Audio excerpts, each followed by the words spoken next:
Hello everyone. Our today's topic is physical properties of water. It is BSc part 3rd, paper 1st and unit 1 portion. Last class में या last lecture में हमने importance of water to plant life देखा था. अब हम देखते हैं फिज़िकल प्रॉपर्टीज़ ऑफ वाटर. सबसे पहले हम देखेंगे मॉलिक्यूलर स्ट्रक्चर ऑफ वाटर.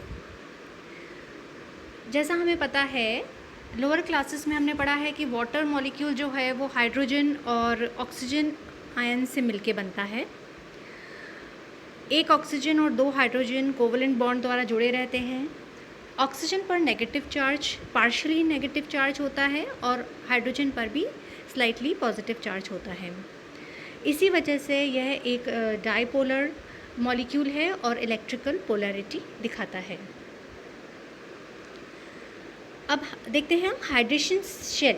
जैसा कि पिछले लेक्चर में भी हमने पढ़ा था, हाइड्रेशन शेल क्या होता है. एक अणु अपने चारों ओर 4 अन्य अणुओं, जल के अणुओं से जुड़ा रहता है और वह आगे इसी तरह से पूरी चेन करते हैं. तो जब जल के अणु दूसरे अणुओं से जुड़े रहते हैं तो वो एक शेल या आवरण बनाते हैं जिसे हम हाइड्रेशन शेल कहते हैं. इसी क्वालिटी की वजह से जो वाटर है वो पूरा एक चेन के फॉर्म में जुड़ा रहता है और एब्जॉर्प्शन ऑफ वाटर में हेल्प करता है. PH of water. अब हम यहाँ देखते हैं कि जो वाटर मॉलिक्यूल है वो जब आयोनाइज होता है तो हाइड्रोनियम आयन व हाइड्रोक्सिल आयंस बनाता है और यही हाइड्रोनियम आयंस से हाइड्रोजन आयंस बनते हैं. एक जब हम देखते हैं प्योर वाटर की जो पीएच होती है, पीएच यानी कि हाइड्रोजन पावर जो है वो 7 होती है, यानी कि न्यूट्रल है. और जब हम 7 से कम की तरफ जाते हैं तो एसिडिक मीडियम बनता है और हायर की तरफ जाते हैं 7 से तो बेसिक मीडियम बनता है. Physical properties of water. सबसे पहले देखते हैं वाटर की जो प्रॉपर्टी है. Water is a colourless liquid.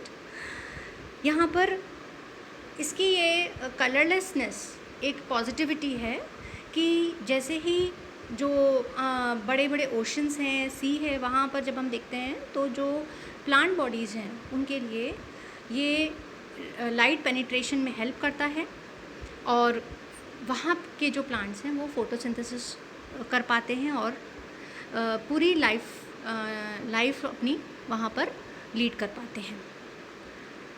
दूसरा आता है बॉइलिंग पॉइंट. बॉइलिंग पॉइंट यानी कि क्वथनांक. क्वथनांक जो है जल के अणुओं का वो अधिक होता है. यह कारण है कि जब जल के अणुओं में अभी हमने देखा कि एसोसिएशंस होते हैं, बॉन्ड्स होते हैं, जिसकी वजह से उनको विघटित करने में अधिक एनर्जी की आवश्यकता होती है और इसी कारण से जो वाटर है उसका बॉइलिंग पॉइंट हायर है, 100 डिग्री सेंटीग्रेड के होता है. अब इसी क्वालिटी की वजह से जो कोशिका के अंदर उपस्थित जल है वो भी वहाँ पे जो उपस्थित एंजाइम्स हैं वो जैसा हमें पता है टेम्परेचर डिपेंडेंट हैं और वो एक निश्चित टेम्परेचर पर ही सभी बायोलॉजिकल एक्टिविटीज़ या क्रियाएं कर पाते हैं. तो उस टेम्परेचर को मेंटेन रखने के लिए या रेगुलेट करने के लिए इसका बॉइलिंग पॉइंट अधिक होना इसके लिए एक बहुत अच्छा एक उपयोगिता है इसकी. फिर अगला आता है मेल्टिंग पॉइंट यानी कि गलनांक.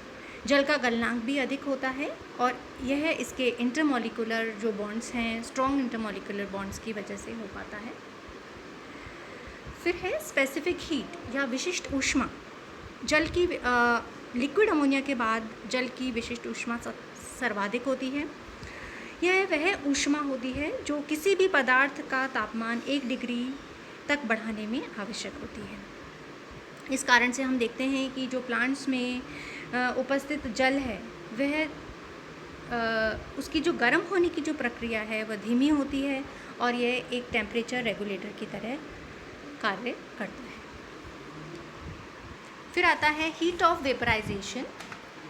हीट ऑफ वेपराइजेशन यानी कि वाष्पन ऊष्मा, जल की वाष्पन ऊष्मा भी अधिक होती है, उच्च होती है, और यह ऊष्मा वह ऊष्मा होती है जो कि 1 ग्राम लिक्विड को वेपर में परिवर्तित करने में लगती है, और इसी वजह से यह प्लांट्स में टेम्परेचर रेगुलेट करती है और उसे सुचारू रूप से कार्य करने में मदद करती है।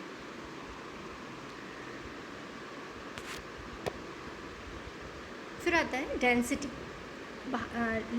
वाटर की जो डेंसिटी है उसके बारे में है ये कि ये 4 डिग्री पर मैक्सिमम हो जाती है, और हम देखते हैं कि कई गहरी झीलें होती हैं जिनके ऊपर की लेयर जो है वो जम जाती है, और नीचे का जो पानी है वो तरल रहता है, और उसमें जो भी जीव जंतु हैं वो अपना जीवन निर्वाह आसानी से कर पाते हैं।